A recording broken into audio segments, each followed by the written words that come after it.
I have reviewed the Arctic Liquid Freezer 3 280 and 480, which left an excellent impression on me. In this review, I will look at the Liquid Freezer 3 360, which uses 120mm fans instead of 140mm fans.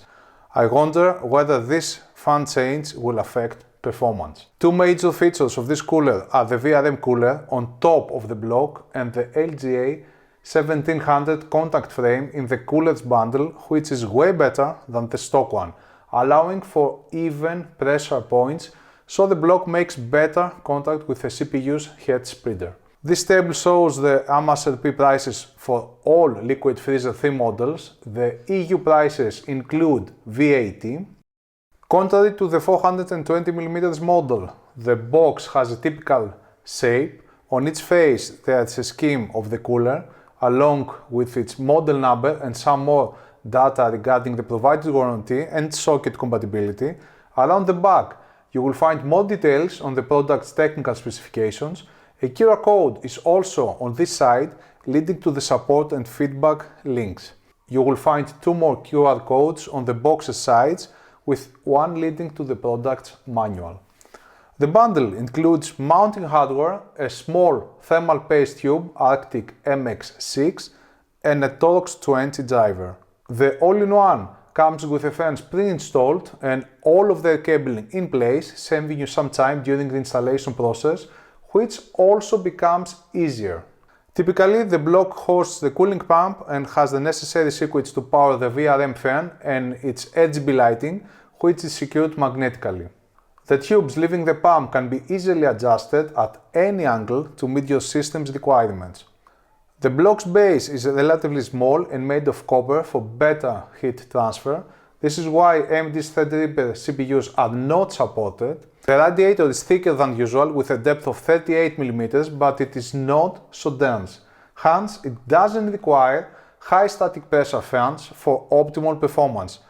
The fans can spin up to 2000 RPM with 48.85 CFM and 1.85mm aqua static pressure. These are the official values. I might remove them and check on the Longwin machine to see if these values stand. The VRM fan is large, so I expect it to offer good cooling around the CPU socket area. Its speed is PWM controlled, varying from 400 to 2500 RPM. This is an extensive range.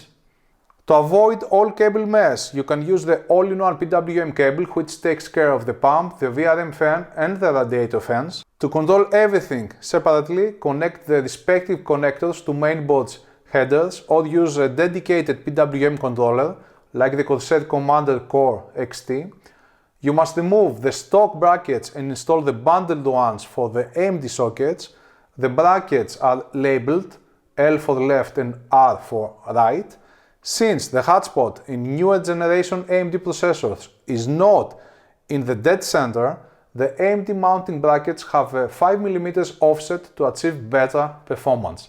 For Intel sockets, removing the mainboard from the chassis is better to have an easier time, since you have to remove the stock Intel independent loading mechanism. It is not as straightforward as in the AMD socket, but the provided contact frame promises to do a better job than the provided one.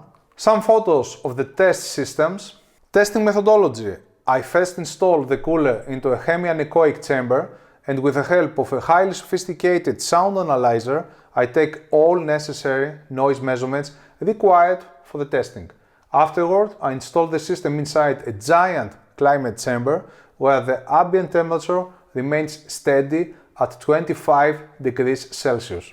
I test all coolers using two systems, one with an Intel i9 13900K processor and one with an AMD Ryzen 9 7900X CPU. Noise level 70% and 100% of maximum speed. Noise output is remarkably low for an all-in-one. Noise level and fan speed. The higher the RPM in this chart, the better. Arctic's cooler doesn't score high RPMs in any of these graphs. Frequency plots, fans. For these measurements, I set the cooling pump speed to the minimum allowed value. If it is 0, the fan won't start. so that only the fan noise can be analyzed. 20% fan speed. The peak frequency is 20 kHz. I also noticed increased noise in this frequency in the Freezer 3 280 and 480 models. There is also a frequency spike at 3.15 kHz. 30% fan speed. Peak frequency 20 kHz, frequency spike 1 kHz. 40% fan speed. Peak frequency 1 kHz, frequency spike 20 kHz. 50% fan speed. Peak frequency 1 kHz, frequency spike 20 kHz. 60% fan speed. Peak frequency 1 kHz, frequency spike 20 kHz. 70% fan speed. Peak frequency 1 kHz, frequency spike 20 kHz. 80% fan speed. Peak frequency 1 kHz. 9% fan speed. Peak frequency 315 Hz. 100% fan speed. Peak frequency 630 Hz.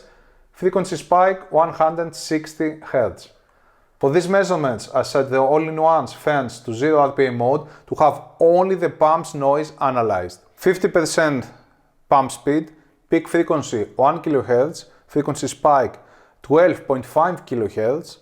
70% pump speed, peak frequency 315 Hz, frequency spike 1 kHz, second frequency spike 2 kHz, and full pump speed, peak frequency 315 Hz, frequency spike 2 kHz, second frequency spike 2.5 kHz. Signal recordings. I have recorded all signals, but please keep in mind that I have enabled automatic gain control to make it easier for you to reproduce them.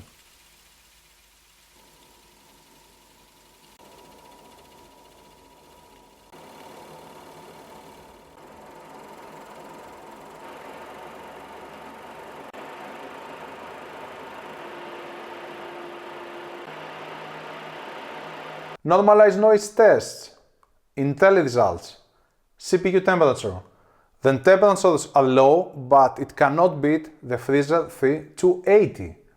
I ran all tests 2 times to make sure. CPU frequencies are pretty high, still the CPU clocks are higher with the Freezer 3 280 model. The CPU can get more power thanks to Arctic's better lock mechanism, which is way better than the stock one. AMD results. CPU temperatures. While the Freezer 3 360 model couldn't take the lead from the 280mm model on the Intel platform, the opposite applies here. CPU frequency. Only in the 20 dB normalized noise test does the 360 freezer stay slightly behind the 280 model. Second top CPU power consumption for the 360 Freezer 3 model. Overall performance. To calculate each cooler's overall performance, I take into account 3 factors: the CPU's temperature, wattage, and frequency. Overall performance Intel. The Freezer 3 280 performs better in the Intel platform. The difference is not that large, but it should be the other way around. For those of you wondering whether the block has been installed properly on the socket, check the CPU power consumption of the Freezer 3 360 model. It is the highest of all at full fan speed, and in most tests it is higher than that of the 280mm model. If the block hadn't been properly installed, the CPU's power consumption wouldn't be as high. Performance per price, Intel. I didn't use the promo prices but the normal ones since the promo period will end soon, and I cannot change this chart frequently. With its normal price, the Freezer 3 360 faces intense competition from other all-in-ones, especially the 280mm Freezer 3 model. Overall performance, AMD. The cooler has a rock-solid second place on the AMD socket on all graphs. Performance per price, AMD. The Freezer 3 280 achieves a higher performance per price ratio despite its lower performance on the AMD platform. The Arctic Liquid Freezer 3 360 A-RGB is silent, especially for an all-in-one, and offers decent performance. While the promo price is last, it is a good bargain, but I cannot say the same for its regular price. One of its main assets is the fan that cools down the mainboard's VRMs, which can get pretty hot given that Intel's high-end CPUs can draw more than 360 Watt or even exceed 400 Watt in some cases, and I'm talking about sustained power here and not peak power readings. Besides the VRM fan, another strong point of this all-in-one is that it provides an LGA 1700 contact frame in the coolers bundle to replace the stock one, offering better contact with the CPU. The non-stock contact frame does a way better job than the stock one, and this is also shown by the CPU power consumption, which is notably higher in the Liquid Freezer 3 models than the other coolers I have evaluated so far. The better contact unlocks the CPU's potential, so it asks for more power. The only problem here is that the cooler's installation in Intel systems is not as straightforward, and it will be easier if you remove the mainboard from the system, which is what Arctic suggests. Lastly, I should emphasize that this cooler doesn't support other Intel sockets but the LGA 1700 one, so it won't be compatible if you use an older Intel system. Speaking of installation, the fact that the all-in-one comes with the fans pre-installed and all of their cables in place will significantly relieve many users, especially the not so experienced ones. Moreover, you can use the all-in-one connector to control everything through a single header. I wouldn't advise that because it is better to have the VRM fan controlled separately since it has a small diameter and can spin at high speeds. Hence, it can be annoying if its speed is paired with a notably slower radiator fans. On a high power consumption Intel CPU, I noticed that the performance of the Freezer 3 360 model wasn't up to the level of the 280 model, which is weird. I conducted this test several times and the results were identical in all cases. The block was installed correctly on the socket, otherwise CPU power consumption wouldn't be as high, the CPU would throttle and its power consumption would be notably lower. In the less demanding AMD system, the 360 model performs notably better than the 280 model. I believe the different fans are to blame here. The 360 uses 120mm fans, while the 280 model uses 140mm fans.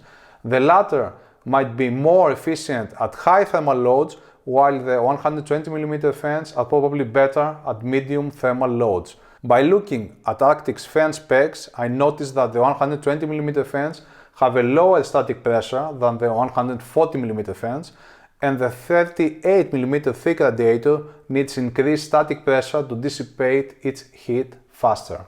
In any case, the Freezer 3 360 is a strong all-in-one, but it doesn't stand out from the rest of the all-in-ones I have tested so far on the Intel platform.